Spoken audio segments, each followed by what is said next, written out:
আমার নাম হচ্ছে ইফতি। আমার বাসা খারাংখালী। আর আমার হয়তো উপজেলা হচ্ছে টেকনাফ, জেলা কক্সবাজার। আমি আপনার যখন ফুটবল শুরু করে আমার বেসিক্যালি তেমন একটা আমি নিয়মিত কোনো প্র্যাকটিসের মধ্যে থাকতাম না। মাদ্রাসা দেখতে আসতাম, মাদ্রাসাতে বিকেল বেলা একটু সময় পাইলে ওইটুকু বন্ধুদের সাথে যেখানে সময় পেতাম, যেখানে খেলার জায়গা পাইতাম ওইখানে আমরা খেলতাম। এভাবে চাইতে আমরা এভাবে চলতে আছে। হঠাৎ একদিন শুনলাম টেকনাফে একটা ট্রায়াল হচ্ছিল। আমাদের খালি ক্রীড়া পরিষদের সভাপতি শামসুল আলম আমিন, উনি আমার মেয়ে মহিউদ্দিনকে বলার পরে উনি আমাকে ট্রায়ালে নিয়ে যায়। আমার মহিউদ্দিনকে ট্রায়ালে যাওয়ার পরে ওইখানে আমি ভালো করি, ওইখানে ভালো করার পরে ওইখানে সিলেক্ট হওয়ার পরে কক্সবাজারে আরেকটা বিকেএসপি ট্রায়াল হয়, ওইখানে আমি ভালো করি। ওইখানে ভালো করার পরে ভালো করার পরে 1 মাস পরে মেবি আমাকে বিকেএসপি থেকে কল দেয় একটা 1 মাসের ট্রেনিং এর জন্য। ওইখানে যাই, ওইখানে যাওয়ার পরে ভালো করি। ভালো করার পরে আপনার আবার 4 মাসের একটা ক্যাম্প হয়, ওইখানে আমি সিলেক্ট হই।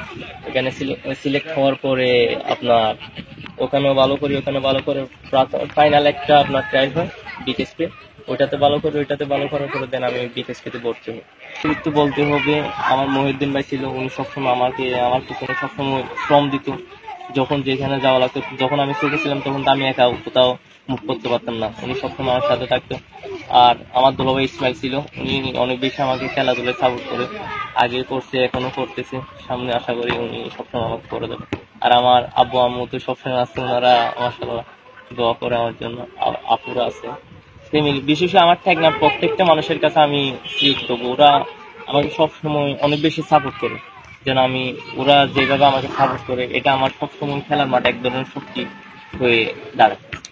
আমাকে বিশেষ করে ফ্যামিলি থেকে আমাদের মান আছে, কোনো খারাপ কিছুর সাথে মেশা যাবে না, সবসময় ভালোটাকে বেছে নিতে হবে।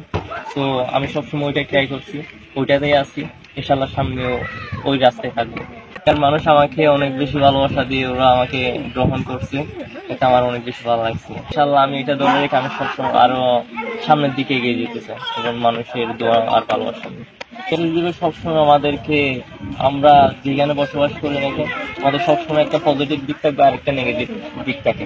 আমাদের সবসময় চেষ্টা থাকতে হবে পজিটিভটাকে বেছে নেওয়া, যেটা আমাদের জন্য ভালো হবে, দেশের জন্য ভালো হবে, আমাদের টেকনাফের জন্য ভালো হবে। মেয়েদের উনি ফুটবল খেলে, অত বেশি প্রফেশনালি না খেললেও নিয়মিত এলাকার মধ্যে খেলতো। আর এখানে আমাদের এলাকায় বড় ভাই ছিল,